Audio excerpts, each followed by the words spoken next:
नमस्कार दोस्तों, मेरा नाम है विमल सिंह। बालाजी स्टडी अड्डा में आपका स्वागत है। तो सुपर टेट 2022 के लिए आज से हम स्टार्टेड क्लास कर रहे हैं आपके लिए, और टॉपिक वाइज वीडियो प्रश्न दोनों चीज हम इसमें देखेंगे। इससे पहले हमने सुपर टेट 2022 का कंप्लीट सिलेबस देखा था। साइड माई बटन में पिछला वाला वीडियो आपको मिल जाएगा। आज विज्ञान की पहली क्लास होगी। मैंने पूछा था वीडियो के मेन कमेंट में कि कौन सी क्लास जो है वो स्टार्ट की जाए, तो अधिकतर लोगों का जो कमेंट था वो विज्ञान विषय को लेकर के था। अगर बात करते हैं सिलेबस की, तो ये आपका विज्ञान का पूरा सिलेबस है। दैनिक जीवन में विज्ञान, गति, बल, ये सारी चीजें आप देख रहे हैं। सबसे पहला जो टॉपिक है दैनिक जीवन में विज्ञान, यहां से हम स्टार्ट करेंगे। पहला चैप्टर है और इस पर्टिकुलर चैप्टर में ही लगभग लगभग सारी चीजें आ जाती हैं। अगर देखेंगे दैनिक जीवन में विज्ञान में गति भी यूज होता है, बल भी यूज होता है, ऊर्जा भी, तो बहुत सी चीजें हैं। तो हम सबसे पहले स्टार्ट करते हैं जो आपका इस चैप्टर में खोज वगैरह दे रखी हैं।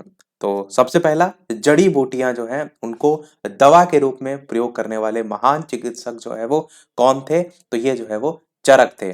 नाम आपको ध्यान रखना है। आप देखते भी हैं कई जगह चरक नाम से हॉस्पिटल खुले रहते हैं। तो जड़ी बूटियों की बात होगी तो चरक का नाम आपको याद रखना है। प्राचीन काल के टाइम में महान शल्य चिकित्सक के रूप में जो है वो जाने जाते थे। तो ये जो है वो कौन थे? ये सुश्रुत जो है वो थे। यहाँ पर चीजें मैंने डीएलएड के कोर्स में भी यही चैप्टर दे रखा है, वहां से काफी चीजें रिपीट होती हैं, उनको भी शामिल जो है वो किया है। पाई का मान 3.14 किसने बताया था? इस तरीके से क्वेश्चन आए तो आर्यभट्ट जो है इन्होंने बताया था। हालांकि है ये गणित में, पर यही सामान्य जो विज्ञान है उसके अंतर्गत भी ये सारी चीजें आती हैं, चैप्टर में भी दे रखी हैं। श्रीधराचार्य वर्ग समीकरण जो है उसका हल देने वाले पहले जो है वो गणितज्ञ थे। तो इनका नाम आपको पता होना चाहिए।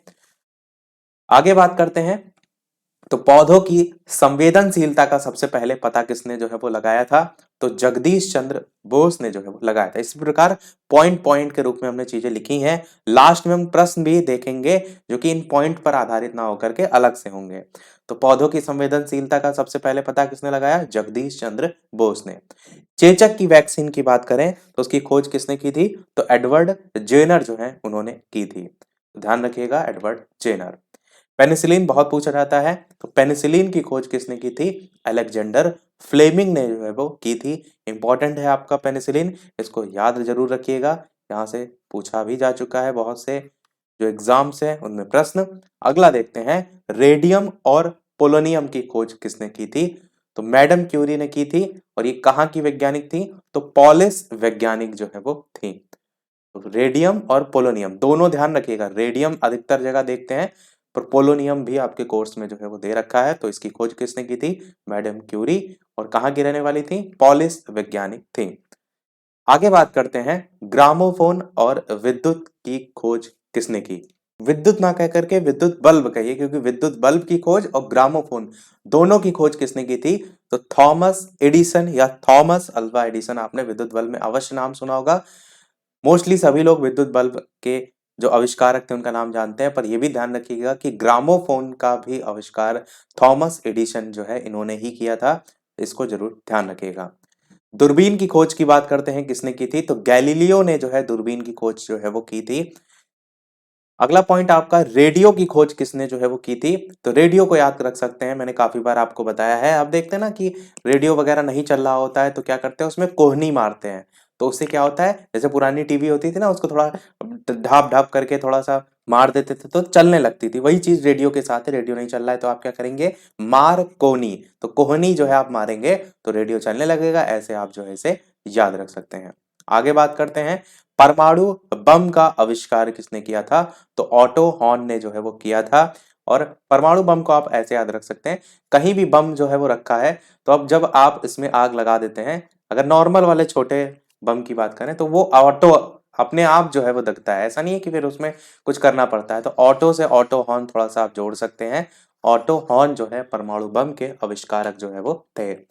गुरुत्वाकर्षण नियम की बात करते हैं तो किसने दिए थे? तो ये है न्यूटन के द्वारा जो है वो दिए गए थे। और गुरुत्वाकर्षण नियम पर बेस्ड क्वेश्चन भी हम आगे जो है वो देखेंगे।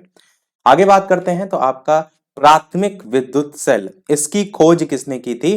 तो वोल्ट, आप जानते हैं वोल्ट मीटर से क्या करते हैं? वोल्ट मीटर का यूज किया जाता है कोई दो बिंदु हैं उनके बीच जो है आपको विभवांतर नापना है।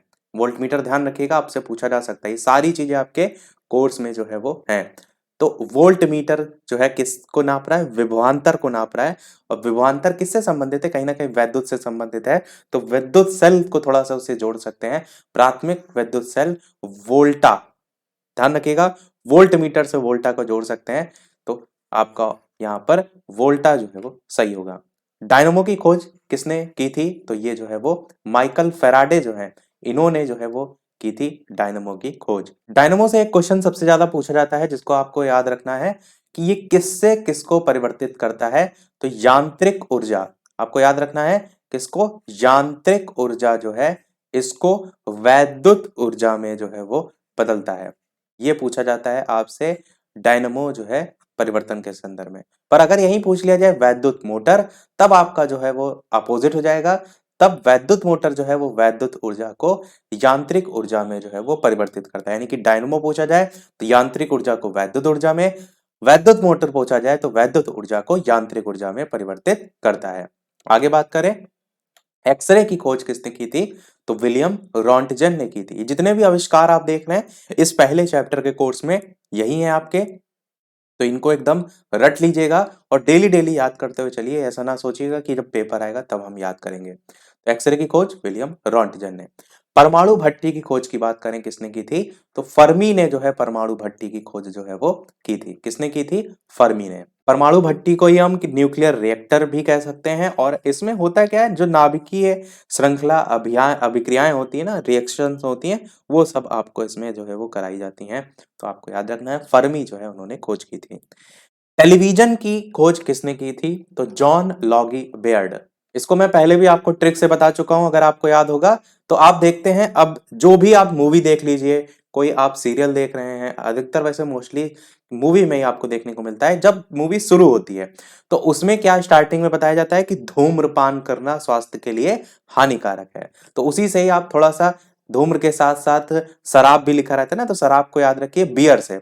अब बियर जो है वो भी आपका कहीं ना कहीं स्वास्थ्य के लिए हानिकारक है। तो टेलीविजन में क्या दिखाया जाता है कि आपके लिए ये जानलेवा है। तो जानलेवा किससे संबंधित है, जान लोगे से संबंधित। देखिए जॉन लोगी और बेयर्ड किस में दिखाया जा रहा है, टेलीविजन में दिखाया जा रहा है। आपको क्लियर हुआ याद। इससे पहले मैंने आविष्कार से संबंधित ट्रिक पहले बताई थी आपको, वहां पर बताया था। तो टेलीविजन में आप क्या देख रहे हैं, जान लोगे और किससे, बियर से। तो ये दिखाया जा रहा है। तो जॉन लॉगी बेयर्ड आप याद रख सकते हैं टेलीविजन की खोज। अगला देखते हैं, अगला आपका है भाप इंजन का आविष्कार किसने किया था। तो किसने किया था, जेम्स वॉट ने किया था भाप इंजन का आविष्कार। अगला, शरीर के अंदर के भागों की अगर जांच करनी है तो उसकी मशीन कौन सी होती है, तो इंडोस्कोप जो है इसके द्वारा जो है वो जांच की जाती है। आगे, जल शक्ति से विद्युत बनाने के लिए आपके जो हाइड्रोक्लोरिक पावर स्टेशन है वो, और ओबरा, अनपरा, पनकी, ये सब किससे संबंधित है, जल शक्ति से अगर विद्युत जो है वो बनानी है। और आप चाहे तो इनकी स्थिति भी याद रख सकते हैं। ओबरा जो है आपका कहाँ पर है, देखिए अनपरा आपका है यूपी के सोनभद्र जिले में। ओबरा जो है ये आपका कहाँ पर है, तो यूपी के सोनभद्र जिले का ओबरा नामक स्थान है। और जो पनकी है ये आपको कानपुर में देखने को मिलता है, यूपी में ही। तो जल शक्ति से विद्युत बनाने से संबंधित है। आगे बात करते हैं, अगर बात होगी नाभिकीय ऊर्जा से विद्युत ऊर्जा के उत्पादन के लिए, तब नाम देखने को मिलता है ट्राम्बे, नरौरा, राणा सागर, कलपक्कम। ये सब एटॉमिक पावर स्टेशन कार्य कर रहे हैं नाभिकीय ऊर्जा से विद्युत ऊर्जा के उत्पादन में। इसमें आपको नरौरा अवश्य पता होना चाहिए, यूपी के बुलंदशहर में है, ये आपसे पूछा भी जाता है। कलपक्कम आपका जो है वो तमिलनाडु चेन्नई में जो है वो आता है कलपक्कम। ट्राम्बे जो है आपका महाराष्ट्र राज्य जो है उसे संबंधित है। तो इन सभी के नाम तो ध्यान रखने हैं, इनकी स्थिति भी आपको पता होना चाहिए। अगला देखते हैं, कोयले से विद्युत बनाने के लिए नेशनल थर्मल पावर कॉर्पोरेशन, जिसको हम क्या कहते हैं, एनटीपीसी, और जिसका विवाद अभी आप देख भी रहे हैं एनटीपीसी आरआरबी के एग्जाम के संदर्भ में, तो वो आपका पावर स्टेशन स्थापित किए गए हैं कोयले से विद्युत बनाने के लिए। फिर बात करते हैं आपके कुछ खोज।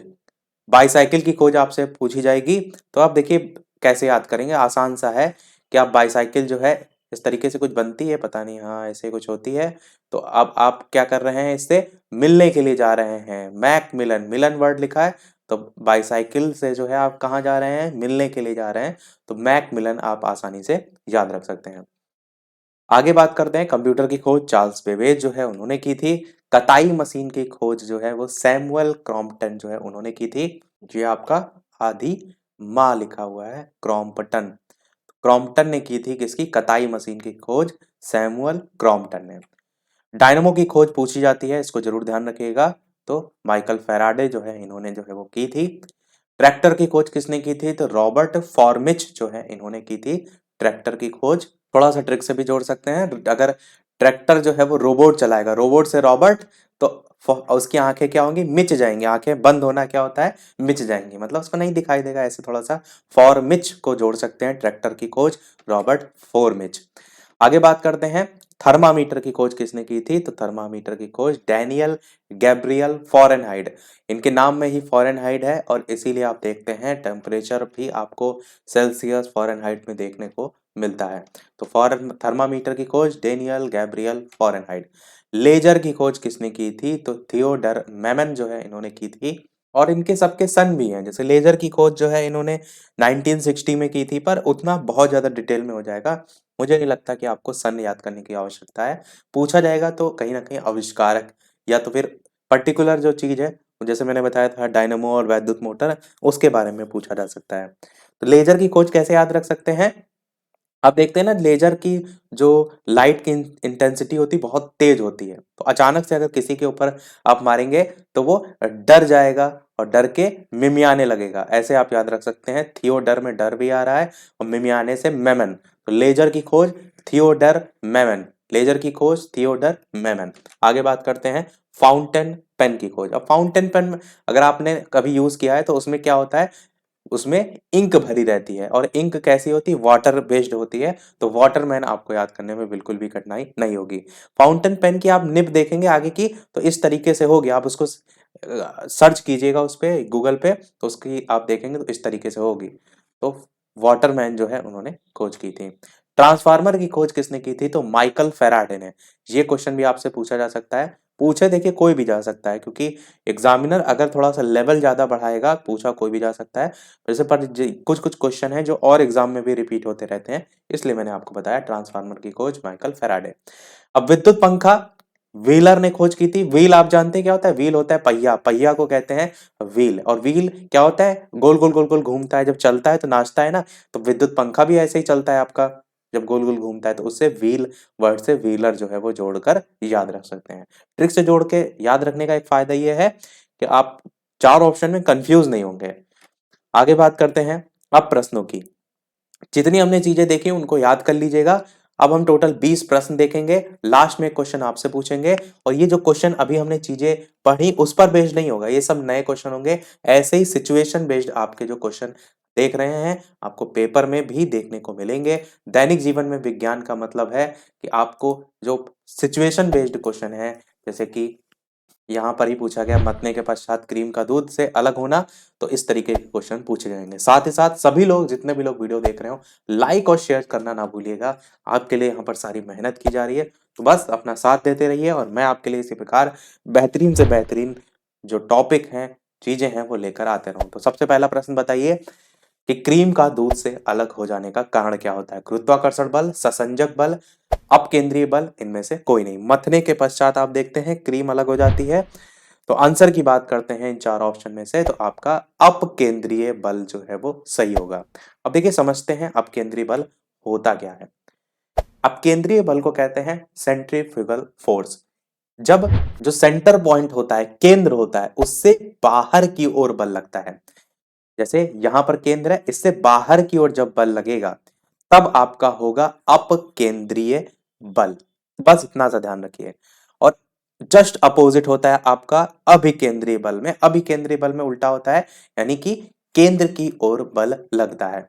अब जैसे हमने अभी देखा मथना के संदर्भ में, तो एग्जाम्पल से और बेहतर समझते हैं। जैसे कि आप देखते हैं ये वॉशिंग मशीन होती है, वॉशिंग मशीन में जब आप कपड़े सुखाते हैं, हम देखते हैं ना इसमें नीचे सेंटर में गोल गोल गोल गोल नाचता है, तो अब केंद्रीय बल में वही चीज आपको समझनी है कि जब कपड़ा सुखाने वाली मशीन आप यूज करते हैं, इसमें दो ऑप्शन होते हैं ना, कपड़े धुलने और सुखाने के लिए। कपड़े सुखाने वाली मशीन में अगर आप देखेंगे, अगर ऊपर से ट्रांसपेरेंट है तो उसमें सेंटर से जो है वो बाहर की ओर लगता है, ऐसे ऐसे ऐसे ऐसे गोल गोल गोल गोल घूमता है। जब गोल घूमता है तो जो कपड़े होते हैं अगर कम होंगे, आप देखेंगे किनारे की साइड जो है वो चिपक जाते हैं।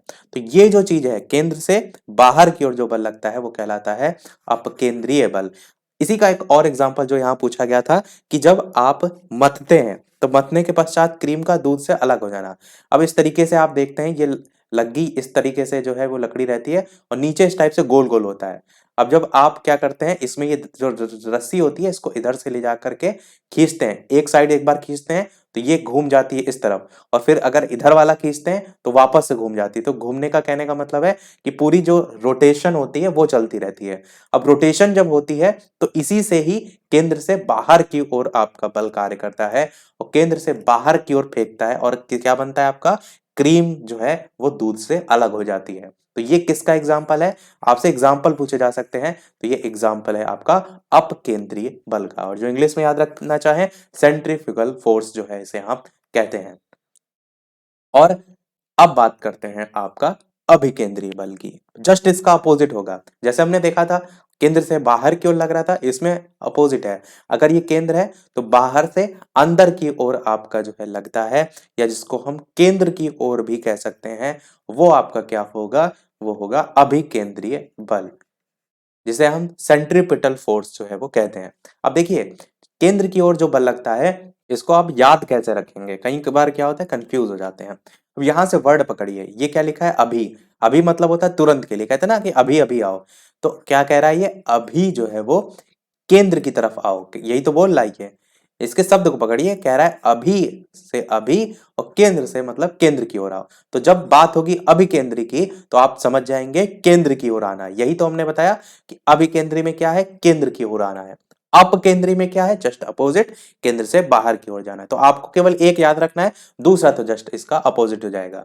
तो अभी से अभी, केंद्र से केंद्र की ओर आओ, मतलब केंद्र की ओर जब बल लगने की बात हो रही होगी तब आप कहेंगे कि अभिकेंद्री बल। इसका एक एग्जाम्पल अगर देखें तो ये आपका एक एग्जाम्पल है। आप देखते हैं जब साइकिल वाले होते हैं या बाइक वाले होते हैं, बाइक मोटो जीपी वाली जो रेसिंग होती है वो आपने देखी है, वो जब आप चलते हैं ना तो वो एकदम जब मोड़ होती है, जैसे ये रास्ता आगे जाके इस तरीके से मुड़ी है, तो वो जिस तरफ रास्ता मुड़ी हुई है उसी तरफ खुद को भी झुका लेते हैं, और इसी कारण, झुकाने के कारण ही वो नहीं गिरते हैं। यही कारण होता है अभिकेंद्री बल का। जैसे आप ये साइकिल को देख रहे हैं तो साइकिल है, ये सीधे नहीं है, साइकिल यूं तिरछा है, और इधर की ओर, इस तरफ की ओर इसका जो है वो झुकाव आप देख रहे हैं, यानी कि केंद्र से। इस चीज को ऐसे समझिए यहाँ पर, जैसे कि अगर कोई, ये साइकिल है आपकी, ये सीधी है और उसका जो झुकाव है उसने इतना इस तरफ कर लिया है, झुका लिया है। ये सीधी साइकिल है और उसने उस तरफ उतना झुका लिया है, पर साइकिल क्या कर रही है, अभी भी केंद्र की ओर थोड़ा सा बल लगा रही है ताकि वो चीज बैलेंस में रहे। तो केंद्र की ओर बल किस में लग रहा है, अभी केंद्रीय बल में लग रहा है। तो ऐसे आप इसे याद रख सकते हैं। एक और आपका ऑप्शन था यहाँ पर, देखिए तीन ऑप्शन थे। एक आपका ऑप्शन था अपकेंद्रीय, और इससे संबंधित अभिकेंद्रीय बल, गुरुत्वाकर्षण बल आप सभी जानते हैं, नीचे खींचने के लिए। ससंजक बल को हम और समझ लेते हैं। ससंजक बल आपका क्या होता है, ससंजक बल जिसको हम कहते हैं कोहेसिव फोर्स, ये एक ही पदार्थ के जो अणु होते हैं उनके बीच लगने वाला आकर्षण बल जो है वो होता है। एक ही पदार्थ के अणु, एक ही पदार्थ के अणु का कहने का मतलब है, जैसे कोई द्रव की बूंद है, इस तरह से आप देखते हैं ये द्रव की जो है वो बूंद है। अब जस्ट उसके बगल में एक कोई द्रव की बूंद एक और ला दीजिए, तो जैसे ही ये आपस में जुड़ेगी तो ये आपस में मिल जाती है, तुरंत वो पूरी बड़ी बूंद बना लेती है। वही चीज है एक ही पदार्थ के अणु, तो ये भी बूंद एक ही पदार्थ का है, ये भी दूसरा वाला भी, तो मिलकर एक बड़ी बूंद बना ले रहा है। तो वही एक ही पदार्थ के अणुओं के बीच लगने वाला जो आकर्षण बल होता है वो होता है ससंजक बल। और यही यहाँ पर लिखा है, किसी द्रव की बूंदें संपर्क में आते ही मिल जाती हैं और एक बड़ी बूंद बना लेती हैं। ये इसका आप एग्जाम्पल याद कर सकते हैं। तो ससंजक बल जब होता है तो आपका असंजक बल भी होता है। असंजक बल क्या होता है, ये जस्ट अपोजिट होता है। ये भिन्न भिन्न पदार्थों के अणुओं के बीच लगने वाला आकर्षण बल जो है वो आपका होता है। उसे कोहेसिव फोर्स कहते हैं, इसे एडहेसिव फोर्स कहते हैं। तो इसका क्या एग्जाम्पल है, इसका एग्जाम्पल यह है, जैसे किसी वस्तु, बर्तन आदि का जल से अगर भीग जाए तो वो असंजक बल का उदाहरण। आपसे एग्जाम्पल में ऐसे ही पूछा जाता है, डेफिनेशन तो आपसे पूछी नहीं जाएगी, डेफिनेशन आपके समझने के लिए है। एग्जाम्पल पूछा जाएगा कि कोई वस्तु जो है बर्तन आदि का जल से अगर भीग जाना है तो किसका आपका ये किस बल का उदाहरण है। ऑप्शन में आपको वहां आप केंद्रीय बल, ससंजक बल, असंजक बल ऐसे दिए होंगे। ऐसे ही ये आपका एक इसके जो नीचे लिखा हुआ एग्जाम्पल ये बहुत इंपॉर्टेंट है कि पौधों के जो ऊतक होते हैं और जल के जो अणु होते हैं, ये टीशर नहीं है, टिश्यू होगा, इसको हटा देते हैं। पौधों के ऊतक और जल के अणुओं के बीच जो असंजक बल है उसके कारण ही जो मृदा है उसके द्वारा अवशोषित जल पौधों के जो शेष भाग हैं उन तक जो है वो पहुंच पाता है। तो किसके कारण ये पॉसिबल है? असंजक बल के कारण पॉसिबल है। इस एग्जाम्पल को ध्यान रखिएगा, असंजक बल से अगर क्वेश्चन बनेगा तो ये आपसे पूछा जा सकता है। बाकी डेफिनेशन तो आप समझ ही गए होंगे। चलिए देखते हैं हमारा दूसरा प्रश्न कि जल का अधिकतम घनत्व जो है वो कितना होता है। अब देखिए यहाँ पर केल्विन में ऑप्शन दे रखे हैं, डिग्री सेल्सियस में अगर आपको पता होगा तो आप आसानी से कर लेंगे। बताइए इन चारों में से कौन सा जो है वो सही होगा। तो मैंने आपको बताया है कि जल का 4 डिग्री सेल्सियस पर जो आयतन होता है वो न्यूनतम और घनत्व जो होता है वो अधिकतम होता है। आपको इस चीज को रटना है, यहां से क्वेश्चन बहुत पूछा जाता है। अगर आप जूनियर यूपी टेट का भी अगर पेपर उठा करके देखेंगे तो उसमें भी ये क्वेश्चन जो है वो पूछा गया है इससे संबंधित। आयतन जो है 4 डिग्री सेल्सियस पर जो है वो कैसा होता है, तो आप कहेंगे आयतन जो है आपका 4 डिग्री सेल्सियस पर न्यूनतम होता है। और अगर बात करें घनत्व की 4 डिग्री सेल्सियस पर, तो ये जो है आपका कैसा होता है, अधिकतम होता है। अब प्रश्न में क्या पूछ रहा है? प्रश्न में तो यही पूछ रहा है क्या कि जल का अधिकतम घनत्व होता है, यानी कि यही चीज पूछ रहा है। पर यहां पर तो हमने जाना कि 4 डिग्री सेल्सियस है, मान तो यहाँ सारे केल्विन में दे रखे हैं, तो इसके लिए हमें इसे बदलना होगा केल्विन में। तो केल्विन में बदलने के लिए हमें क्या करना है, इसी 4 डिग्री सेल्सियस में 273 केल्विन जो है वो, या 273 आप सीधे सीधे जोड़ दीजिए तो आपका जो मान है वो केल्विन में जो है वो बदल जाएगा। तो जोड़ने पर कितना आएगा, 277 आपका आएगा, 277 केल्विन। तो ये आपका आंसर यहाँ पर बी वाला जो ऑप्शन देख रहे हैं ये जो है वो सही हो जाएगा, ऑप्शन नंबर बी वाला। तो ये तो हमने समझ लिया आंसर। अब थोड़ा सा बातों को समझिए। क्या होता है, जो मोस्टली लिक्विड होते हैं, द्रव होते हैं, उनको अगर आप गर्म करते हैं, जैसे आपका एक ये द्रव है, इसको अगर आप इस तरीके से चूल्हे पर रख देंगे, गर्म करेंगे, तो इस द्रव का गर्म करने पर जो आयतन होता है वो बढ़ता है। समझिए इस बात को। नॉर्मली कोई भी आपका जो है वो द्रव होता है, अगर आप उसको गर्म करेंगे तो आयतन क्या होता है, बढ़ता है। और जो घनत्व जो होता है वो घटता है जब कोई भी आप द्रव को गर्म करेंगे।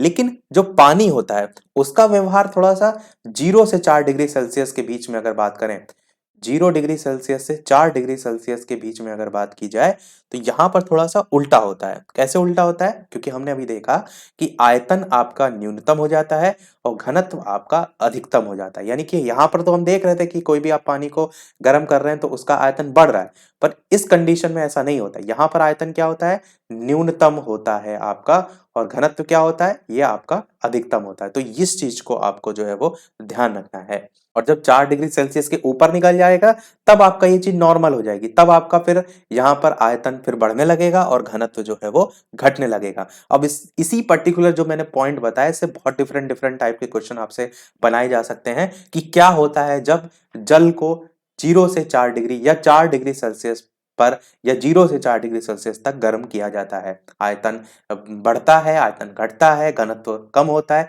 ऐसे करके। क्या होता है जब 4 डिग्री सेल्सियस से ज्यादा जो टेम्परेचर है उसमें जल को गर्म किया जाता है, तब क्या होता है जब, ऐसे करके मतलब समझ रहे हैं आप इन पर्टिकुलर पॉइंट से कैसे कैसे क्वेश्चन बनाए जा सकते हैं। चलिए देखते हैं हमारा अगला प्रश्न। तीसरा कह रहा है एक व्यक्ति स्थिर जल में नाव में खड़ा है, यदि वो किनारे की ओर चले तो नाव पर क्या असर पड़ेगा। ये मान लीजिए आपकी नाव है और यहाँ पर जो है वो जल जो है कैसा है, स्थिर जल है। और यहाँ पर आप समझ लीजिए कि ये वाला जो है भाग थोड़ा सा ऊंचा हो गया, यहाँ पर आपका जो है ये भूमि है।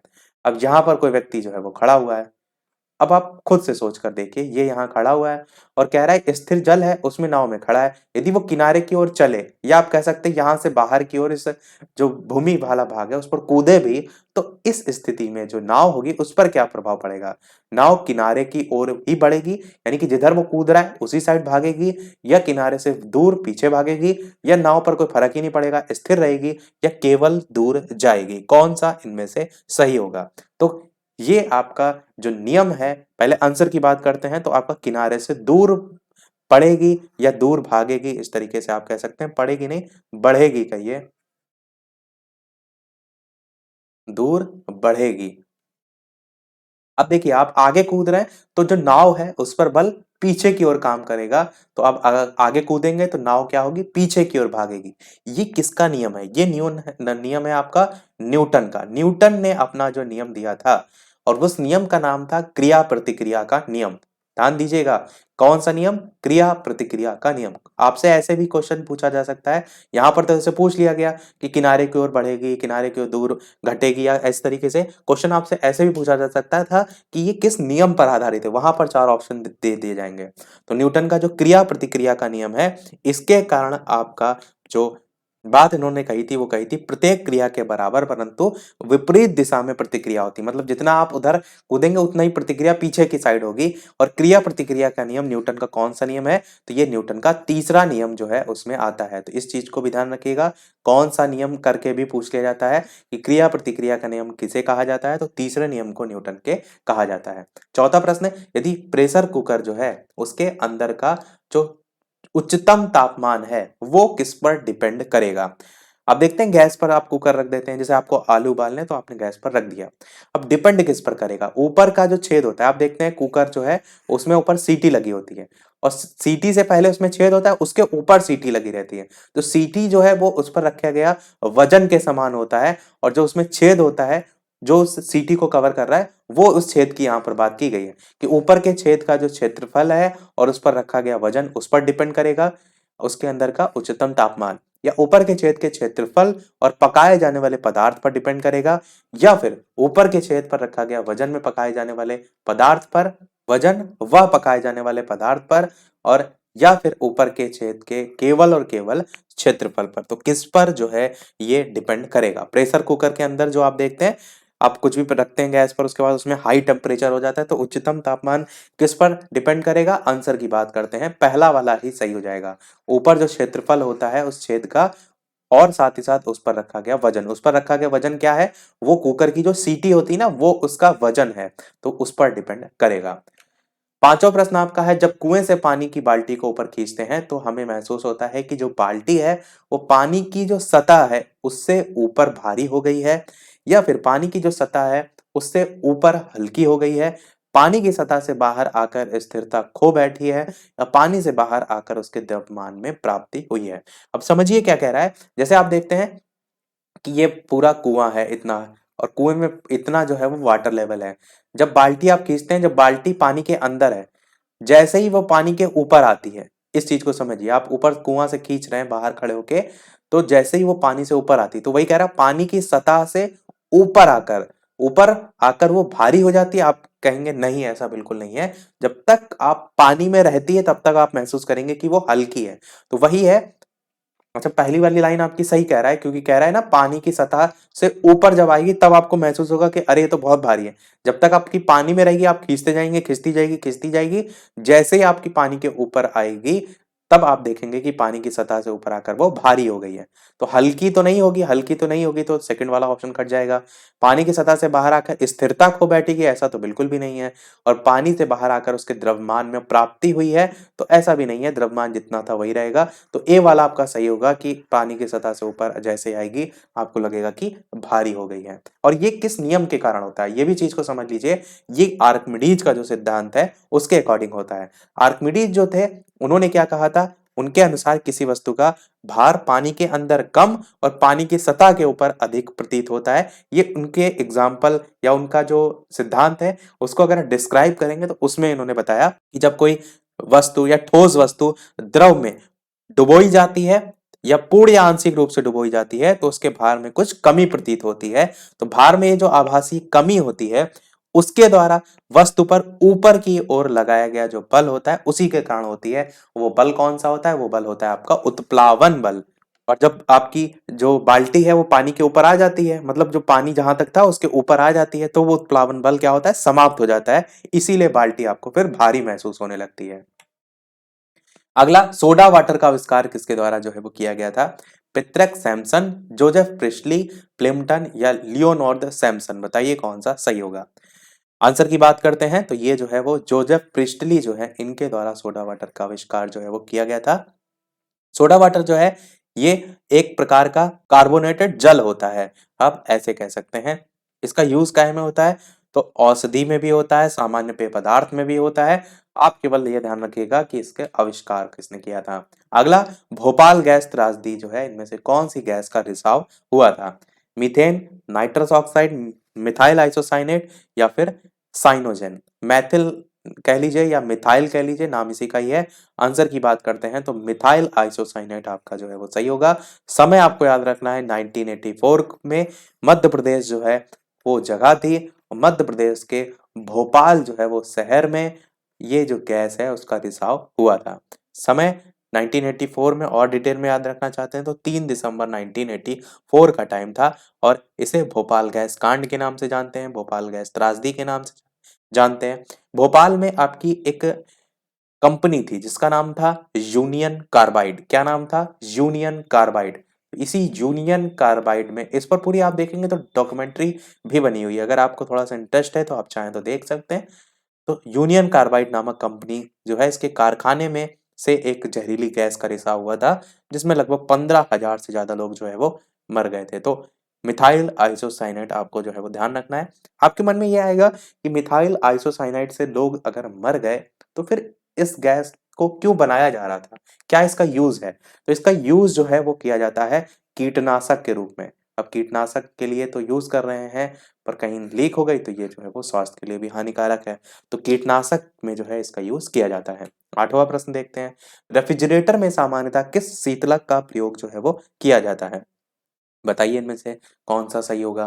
शीतलक या कूलेंट भी आप कह सकते हैं। आंसर की बात करते हैं तो फ्रेऑन आपका जो है वो सही होगा। फ्रेऑन जो है इसका यूज किया जाता है, और फ्रेऑन जो है, जो रेफ्रिजरेटर है, इसमें शीतलक का कार्य जो है वो करता है। फ्रेऑन में जो है वो पाया क्या जाता है? सीएफसी जो है आपका पाया जाता है, जिसको हम कहते हैं क्लोरोफ्लोरोकार्बन, जो कि ओजोन परत के क्षय से संबंधित है। ओजोन परत को बहुत नुकसान पहुंचाता है, ये आपसे प्रश्न पूछा जा सकता है। ओजोन परत जो है उसके क्षय जो है उसमें महत्वपूर्ण भूमिका निभाता है क्लोरोफ्लोरोकार्बन। 9वां प्रश्न आपका, यूरिया का रासायनिक सूत्र जो है वो क्या होता है? CH3N2O, CO NH2 का होल ट्वाइस, या CH6N2O या CH4N2OH। कौन सा सही होगा? लाइव टाइमिंग हमारी शाम के 8 बजे की है, जिसको नहीं पता है वो ध्यान रखिएगा। लाइव आकर भी वीडियो आप देख सकते हैं। और दोपहर के 3 बजे वाली लाइव टाइमिंग में हम प्रश्नों को प्रैक्टिस कर रहे हैं, जो कि लेखपाल और सुपरटेट दोनों के लिए हैं। तो आंसर की बात करते हैं, इनमें से आपका कौन सा सही होगा? तो आपका CONH2 का होल ट्वाइस, ये आपका जो है वो सही होगा। इसी को ही हम ऐसे भी लिख सकते हैं, NH2 CO NH2। NH2 का होल ट्वाइस है ना, तो NH2 को 2 बार लिख सकते हैं, NH2 फिर CO और NH2। इस तरीके से भी आप जो है वो लिख सकते हैं, NH2 CO NH2। तो किसका है सूत्र? यूरिया का। यूरिया के बारे में क्वेश्चन एक ये पूछा जाता है आपसे सबसे ज्यादा, कि सबसे पहला कार्बनिक यौगिक कौन था जिसे प्रयोगशाला में जो है वो बनाया गया था? तो ये जरूर ध्यान रखिएगा, यूरिया वो सबसे पहला कार्बनिक यौगिक था जिसे प्रयोगशाला में जो है वो बनाया गया था। सबसे पहला कार्बनिक यौगिक जिसे प्रयोगशाला में बनाया गया था। सबसे पहला कार्बनिक यौगिक जिसे प्रयोगशाला में बनाया गया था।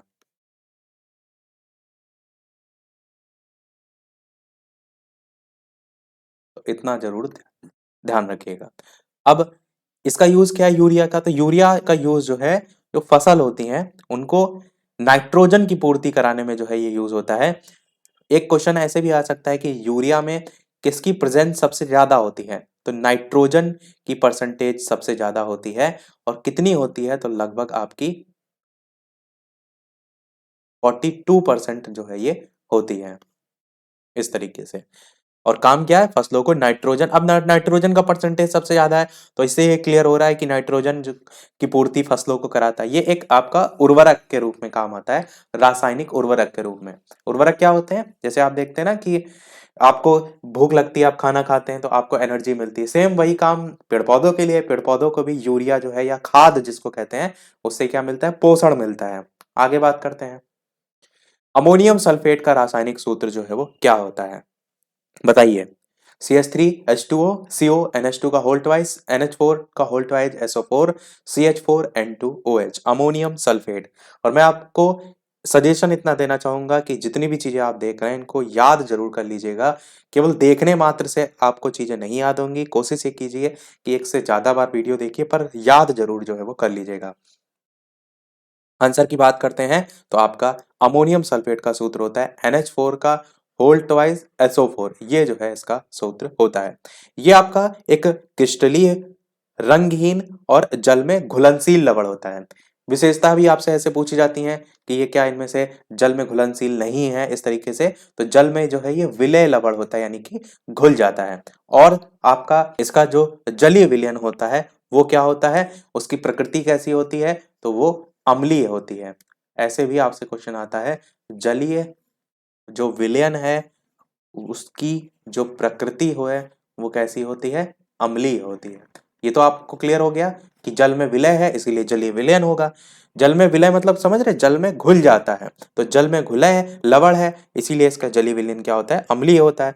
और इसे आप अगर देखेंगे यूपी टेट का, यूपी टेट नहीं, सुपर टेट का, अगर आप 2018 वाला पेपर देखेंगे जिसमें आपको लिखित परीक्षा हुई थी, वहां पर भी रिएक्शन से बेस्ड क्वेश्चन पूछे गए थे।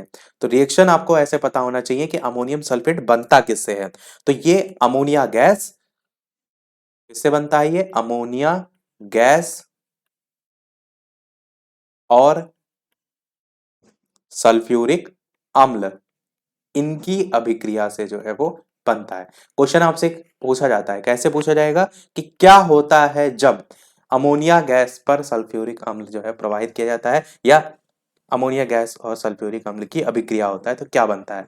तो अमोनिया से अमोनिया गैस, सल्फ्यूरिक से सल्फेट, ऐसे आप थोड़ा सा समझ रहे हैं, याद करना आपको आसान रहेगा। तो अमोनियम गैस प्लस सल्फ्यूरिक अम्ल। और अगर बात करें अमोनियम सल्फेट की, इसका यूज कहाँ किया जाता है, तो अमोनियम सल्फेट का यूज किया जाता है नाइट्रोजन उर्वरक के रूप में। कहाँ किया जाता है, नाइट्रोजन उर्वरक के रूप में जो है इसका यूज जो है वो किया जाता है।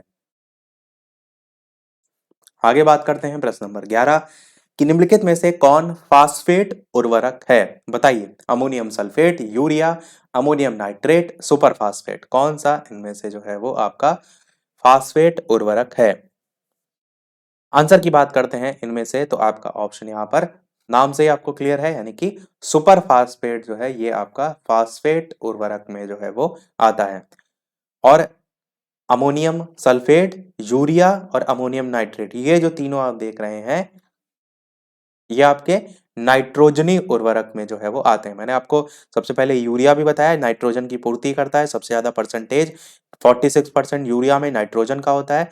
अमोनियम सल्फेट भी बताया कि ये एक नाइट्रोजनी उर्वरक है, और साथ ही साथ अमोनियम नाइट्रेट को भी जो है वो ध्यान रखिएगा कि ये भी नाइट्रोजनी उर्वरक है। चलिए देखते हैं अगला प्रश्न 12, एलपीजी इनमें से किसका मिश्रण होता है, मीथेन और ब्यूटेन, ब्यूटेन और प्रोपेन, मीथेन और प्रोपेन, एथेन और प्रोपेन, कौन सा सही होगा। तो आंसर की बात करते हैं, ब्यूटेन और प्रोपेन आपका जो है वो सही होगा। एलपीजी की फुल फॉर्म क्या होती है, लिक्विफाइड पेट्रोलियम गैस। किसका किसका मिश्रण होता है, तो ब्यूटेन और प्रोपेन का मिश्रण होता है। ये प्रोप और ब्यूट ये सब क्या होते हैं, कार्बन की जो मात्रा होती है उसके जरिए जब आईपीएससी नेम लिखते हैं उसमें आपको देखने को मिलती है। तो मेथ होती है तो एक होती है, एथ होती है तो दो होती है, प्रोपेन के लिए तीन, प्रोप जो होता है उसमें कार्बन तीन आपको देखने को मिलता है, ऐसे ब्यूटेन में चार देखने को मिलता है। जब इसका आईपीएससी आप लिखते हैं तब आपको यहाँ पर यूज होता है। और ये जो आपकी गैस होती है एलपीजी, ये गंध रहित गैस होती है। अब गंध नहीं होगी तो अगर रिसाव होगा तो पता कैसे चलेगा कि कहाँ से लीक हो रही है, तो इसलिए इसमें एथिल मरकैप्टैन जो है वो मिलाया जाता है। एथिल मरकैप्टैन मिलाया जाता है ताकि अगर लीक हो तो आप जो है वो पता लगा सकें। इसका सूत्र क्या होता है इथिल मरकैप्टाइन का? तो C2H5S4, ये जो है इसका सूत्र होता है। तो रिसाव का पता लगाने के लिए इसमें मिलाया जाता है। अगला देखते हैं, अंतरिक्ष यान में ईंधन को जमने से बचाने के लिए किसका प्रयोग किया जाता है? Benzene, glycol, acetylene, Easter. बताइए कौन सा इनमें से सही होगा? आंसर की बात करते हैं इन चारों में से, तो आपका ऑप्शन यहाँ पर सेकंड वाला ग्लाइकॉल जो है वो सही होगा। पूरा नाम आप याद रख सकते हैं, इथाइलीन ग्लाइकॉल। ये जो है आपका एक कार्बनिक यौगिक होता है, इसका यूज किया जाता है जो अंतरिक्ष यान होते हैं उनके जो द्रव ईंधन होते हैं, लिक्विड फॉर्म में जो ईंधन होते हैं उनको जमने से बचाने के लिए। इसकी विशेषता गंधहीन होती है, रंगहीन होती है, मीठा होता है और विषाक्त द्रव होता है, यानी कि जहरीला। और इसकी एक विशेषता यह भी होती है कि अगर ये शुद्ध फॉर्म में होता है तो लगभग लगभग 12 डिग्री सेल्सियस का जो टेम्परेचर होता है इस पर जो है ये जम जाता है। परंतु अगर इसे आप ईंधन के साथ मिला देते हैं तो उस फॉर्म में फिर ये जो है वो क्रिस्टली रूप में जो है वो आप कहेंगे नहीं हो पाता है और इसलिए जम नहीं पाता है। तो आपका ग्लाइकॉल पूरा इथाइलीन ग्लाइकॉल याद रखिएगा। अगला देखते हैं, खाना बनाने के लिए प्रयुक्त जो बायोगैस है वो किसका मिश्रण होती है? आप ध्यान दीजिए, एलपीजी जो गैस आई थी वो अलग थी, बायोगैस जो है वो अलग है। कई बार ऑप्शन में बायोगैस वाले में भी आपको जो है वो ब्यूटेन और प्रोपेन दे दिया जाता है, तो इसलिए आपको कंफ्यूज नहीं होना है। कई बार हम देखते हैं, अच्छा बायोगैस खाना पकाने, कई लोग बायोगैस पर ध्यान ही नहीं देते, खाना पकाने देखते हैं या खाना बनाना देखते हैं और तुरंत एलपीजी वाले ऑप्शन के साथ चले जाते हैं। तो बताइए इनमें से कौन सा जो है वो सही होगा? आंसर की बात करते हैं तो मीथेन और कार्बन डाइऑक्साइड आपका यहाँ पर जो है वो सही होगा। जो खाना बनाने के लिए बायोगैस जो है वो यूज की जाती है, इसमें आपका मीथेन और कार्बन डाइऑक्साइड जो है वो होता है। और अगर मीथेन के परसेंटेज की बात करें तो ये आपका लगभग लगभग 50 से लेकर के 70% तक आपको जो है वो देखने को मिलता है। 50 से 70% आपको मीथेन देखने को जो है वो मिलता है। मीथेन का फॉर्मूला क्या होता है? तो CH4 आपका जो है वो होता है। मैंने बताया था ना, कार्बन जब एक होता है तो मेथ होता है, मेथ से मीथेन आपका बनता है। और कार्बन डाइऑक्साइड के परसेंटेज की बात करें तो ये परसेंटेज आपका 25 से लेकर के 50% तक देखने को मिलता है। तो इस तरीके से आपका कार्बन डाइऑक्साइड का परसेंटेज होता है। और बायोगैस जो है इसमें और भी गैसें होती हैं, जैसे नाइट्रोजन हो गया आपका, और हाइड्रोजन हो गया आपका, हाइड्रोजन सल्फाइड है आपका, ऑक्सीजन है आपका।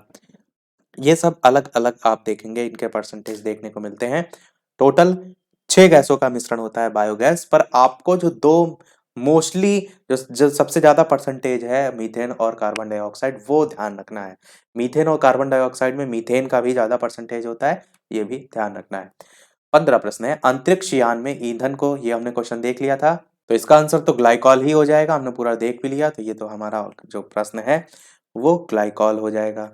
अगला देखते हैं, चारकोल घर में क्या जलाकर बनाया जा सकता है? हवा की अनुपस्थिति में लकड़ी को, हवा की अनुपस्थिति में कोयले को, हवा की पर्याप्त आपूर्ति ना होने पर कोयले को, या हवा की पर्याप्त आपूर्ति ना होने पर लकड़ी को। कौन सा इनमें से जो है वो सही होगा? आपको बताना है चारकोल घर में क्या जलाकर बनाया जा सकता है। आंसर की बात करते हैं तो हवा की प्रेजेंस नहीं होनी चाहिए और जलाया जाता है लकड़ी को। तो ए वाला आपका ऑप्शन यहाँ पर जो है वो बिल्कुल सही होगा। चारकोल से क्वेश्चन एक ये भी आता है कि इसे और किस नाम से जाना जाता है? तो चारकोल जो है इसे लकड़ी का कोयला के नाम से भी जाना जाता है। लकड़ी का कोयला के नाम से भी जाना जाता है और इसी को ही कास्ट कोयला के नाम से भी जाना जाता है। ये नाम ध्यान रखिएगा, किसके हैं? चारकोल के हैं। और इसके जो निर्माण की विधि है उसे किस नाम से जाना जाता है? चारकोल के निर्माण की विधि, तो इसे हम उष्मा विघटन के नाम से जो है वो जानते हैं। उष्मा विघटन के नाम से जो है हम इसे जानते हैं। इंग्लिश में पायरोलिसिस कहते हैं, PYROLISIS। चारकोल में अगर परसेंटेज दे बात करें, सबसे ज्यादा परसेंटेज चारकोल में किसका होता है? तो अब आपसे पूछ ही रहा है कि जला रहे हैं, तो जलाने में आप देखते हैं कार्बन निकलता है, तो कार्बन का जो परसेंटेज होता है वो सबसे ज्यादा इसमें जो है वो होता है। और वो परसेंटेज आपका कितना होता है, तो वो परसेंटेज आपका होता है कार्बन का 80%। तो कार्बन की परसेंटेज सबसे ज्यादा होती है 80% चारकोल में। चारकोल जो है इसका यूज क्या होता है, क्यों जो है आप इसे यूज करते हैं, कहाँ यूज करते हैं, तो धातु कर्म जो ईंधन होते हैं उसमें यूज किया जाता है। औद्योगिक ईंधन जो बारूद निर्माण है उसमें यूज किया जाता है। चिकित्सा के निर्माण में आप देखते हैं, चिकित्सा में आप कह सकते हैं सीधे सीधे किया जाता है। अगला देखते हैं। टोटल हमारे 20 प्रश्न हैं और लास्ट में क्वेश्चन पूछेंगे हम आपसे, नींबू का खट्टा स्वाद किसकी मौजूदगी जो है उसके कारण होता है, citric acid, acetic acid, oxalic acid, formic acid, कौन सा सही होगा। आंसर की बात करते हैं तो नींबू का खट्टा स्वाद जो है वो आपका साइट्रिक एसिड जो है इसके कारण होता है, साइट्रिक अम्ल की मौजूदगी के कारण। और यूज आप करते हैं इसका, अचार हो गया, मुरब्बा हो गया, उसके परिरक्षण में आप देखते हो उसमें मिलाया जाता है अचार को, बहुत लंबे समय तक सुरक्षित रहता है, तो वो यूज किया जाता है साइट्रिक एसिड का। इस चीज को ध्यान रखिएगा, साइट्रिक एसिड अचार बनाने में नहीं केवल यूज होता है, ये केवल परिरक्षण के रूप में यूज होता है। पर जो अचार बनाया जाता है उसमें आपका जो आप कहते हैं सिरका नहीं डाला जाता है, आपने सुना होगा, वो सिरका जो होता है वो आपका होता है एसिटिक एसिड। तो इसमें आप देखते हैं डाल के फिर मसाले लगाकर फिर उसको लंबे टाइम के लिए, और उसमें क्या किसका घोल होता है, नमक और पानी का। नमक क्या करता है, वो भी खराब होने से जो है आपका बचाता है, पर आपको ध्यान रखना है नींबू का खट्टा एसिटिक, साइट्रिक और सिरका से संबंधित आपका अचार में जब आप यूज करते हैं तो एसिटिक। 18 प्रश्न, इनमें से किसका प्रयोग प्रकाश के उत्पादन में और धातु की वेल्डिंग करने में होता है, इथिलीन, एसिटिलीन, ग्लाइकॉल, ऑक्जेलिक अम्ल, बताइए कौन सा इनमें से सही होगा। प्रकाश के उत्पादन में भी होता है और धातुओं की वेल्डिंग करने में भी होता है। आंसर की बात करते हैं तो आपका इन चारों में से एसिटिलीन जो है ये आपका ऑप्शन, तो यही आपका ऑप्शन सही होगा। एसिटिलीन की खोज अगर आपसे पूछी जाए किसने की थी, तो एडमंड डेवी जो है उन्होंने खोज की थी, किसकी, एसिटिलीन की। किसकी की थी, किसने, एडमंड डेवी ने। कब की थी, तो 1836 में की थी। सन याद करने की कोई आवश्यकता नहीं है, नाम ध्यान रखिएगा। और ये प्रयोगशाला में जो कैल्शियम कार्बाइड है उसकी जल से क्रिया कराई जाती है, तब आपका प्राप्त होता है एसिटिलीन। तो ये भी जरूर ध्यान रखिएगा क्योंकि रिएक्शन बेस्ड भी क्वेश्चन आपसे जो है वो पूछे जा सकते हैं कि कैल्शियम कार्बाइड की जो जल से क्रिया कराई जाती है तब आपका प्राप्त होता है एसिटिलीन। तो इस प्रकार से जो है वो प्राप्त होता है। और ऐसा जरूरी नहीं है कि आपसे ऐसे ही लिखा हो कि कैल्शियम कार्बाइड की जल से क्रिया करके जो है वो आपका बनता है एसिटिलीन, यानी रिएक्शन फॉर्म में भी आपसे जो है वो दिया जा सकता है। कैल्शियम कार्बाइड का सूत्र क्या होता है, तो आपका होता है CaC2 प्लस जल के साथ क्रिया कराई जा रही है तो H2O, बनेगा क्या, एसिटिलीन का सूत्र क्या होता है, तो होता है C2H2, और बचेगा क्या, तो आपका CaOH। यहाँ पर H2 के साथ O को भी मल्टीप्लाइड करेंगे क्योंकि यहाँ पर हाइड्रोजन दो होंगे, दो तो यहाँ ऑलरेडी हैं, और जो बचेगा वो बचेगा CaOH का होल ट्वाइज। तो इस तरीके से आपकी रिएक्शन भी बैलेंस्ड होनी चाहिए, जितने आपको हाइड्रोजन इधर दिख रहे हैं इतने ही इधर भी होने चाहिए। यहाँ पर देखिए तो H के साथ बाहर मल्टीप्लाइड में 2 है तो H2O इधर भी है, यहाँ भी H2 है, और इधर देखिए तो 2 दूना 4, H जो है आपके 4 हैं। तो ऐसे आपकी रिएक्शन भी बैलेंस्ड होना जरूरी है। पर ऐसे भी पूछा जा सकता है कि CaC2 प्लस 2H2O, तो आपका ये बनता है। चलिए अगला देखते हैं, सेकंड लास्ट प्रश्न 19, कि निम्नलिखित में से कौन दूध के खट्टे होने को प्रेरित करता है, acetic acid, citric acid, ascorbic acid या लैक्टिक एसिड, बताइए कौन सा सही होगा। अच्छा एक चीज और ध्यान दीजिए, प्रश्न में पिछले वाले में ये पूछा गया था ना कि इसका यूज प्रकाश के उत्पादन में और धातुओं की वेल्डिंग में किया जाता है। तो प्रकाश के उत्पादन में कैसे किया जाता है, एक्चुअल में क्या होता है कि जब ये वायु और ऑक्सीजन के साथ क्रिया करती है तो धुआंधार या दीप्त ज्वाला के साथ आप कैसे ऐसे कह सकते हैं कि जलती है, तो इससे तीव्र प्रकाश उत्पन्न होता है। तो इस प्रकार से प्रयोग प्रकाश के उत्पादन में आप कहेंगे या होता है, और साथ ही साथ इसका यूज उसी के थ्रू आप कहेंगे वेल्डिंग में भी होता है, और इसका यूज निषेचक के रूप में भी होता है। कपूर बनाने में जो बेंजीन का संश्लेषण किया जाता है वहां पर भी इसका यूज होता है। 19 प्रश्न पे वापस से लौटते हैं, कौन दूध के खट्टे होने को प्रेरित करता है, acetic acid, citric acid, ascorbic acid या लैक्टिक एसिड। आंसर की बात करते हैं कौन सा सही होगा, तो यहाँ से एक नया क्वेश्चन आप देखेंगे पूछ लिया जाता है, तो दूध मापते किसमें है, लीटर में मापते हैं, तो लीटर से लैक्टिक वर्ड को जोड़ सकते हैं, तो लैक्टिक एसिड आपका यहाँ पर जो है वो सही होगा। लैक्टिक अम्ल जो है इसका सूत्र होता है C3H6O3। सूत्र याद करने की आवश्यकता नहीं है, पूछा जाए जो भी जाता है तो ये आपसे इसी प्रकार से पूछा जाता है। अगर बात करें घुलनशीलता की, तो अम्ल में जो है ये जल जो है उसमें ये विलय घुल जाता है, और जो अकार्बनिक पदार्थ होते हैं या कार्बनिक पदार्थ होते हैं उसमें अविलय होता है। और आपको एक ये भी पॉइंट पता होना चाहिए, लैक्टिक एसिड में जब आप ज्यादा चलते हैं तो आप देखते हैं कि आपके थकान सी महसूस होती है, तो जो मांसपेशियां होती हैं उनमें यही अम्ल आपका एकत्रित हो जाता है, और यही थकावट का हमें अनुभव जो है वो कराता है। इससे आप कह सकते हैं थकावट का अनुभव जो है इससे हमें होता है। एस्कार्बिक जो आपका सी वाले ऑप्शन में दे रखा है, इसकी बात करें तो एस्कार्बिक मैंने बताया भी था, विटामिन जो सी है उसका रासायनिक नाम है, इसकी कमी से स्कर्वी रोग होता है। एसिटिक एसिड साइट्रिक वाला तो हमने देख लिया, एसिटिक वाला देखा था हमने, वहां पे एक क्वेश्चन पीछे आया था। तो ये जो है सिरके का मुख्य अवयव होता है, और सिरके का स्वाद आप जानते हैं खट्टा होता है, तो उसी से संबंधित है। अगला और इस वीडियो का लास्ट प्रश्न देखते हैं, और इसके बाद हम एक प्रश्न आपसे भी पूछेंगे कि सिरका क्या है। तनु एसिटिक अम्ल है, ग्लेशियल एसिटिक अम्ल है, ग्लेशियल फार्मिक अम्ल है, या तनु फार्मिक अम्ल है। तो सिरका तो हमने देख लिया क्या होता है, अब उसको भी थोड़ा सा डिटेल में आपसे ऐसे पूछा जा सकता है। तो कौन सा इनमें से सही होगा, आंसर की बात करते हैं तो तनु एसिटिक अम्ल आपका यहाँ पर ए वाला सही होगा। फॉर्मूला होता है CH3COOH, ये होता है फॉर्मूला एसिटिक अम्ल का। इसका 40% विलयन जो है वो सिरका कहलाता है। एक क्वेश्चन ऐसे भी पूछा जा सकता है कि इसको और किस एक अन्य नाम से जाना जाता है, तो इसे एथेनोइक अम्ल के नाम से जो है वो जाना जाता है, एथेनोइक अम्ल।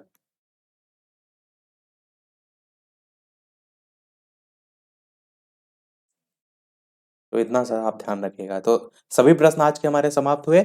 इसी चैप्टर में भी और भी बहुत से प्रश्न हैं जिसको हम आगे जो है वो देखेंगे।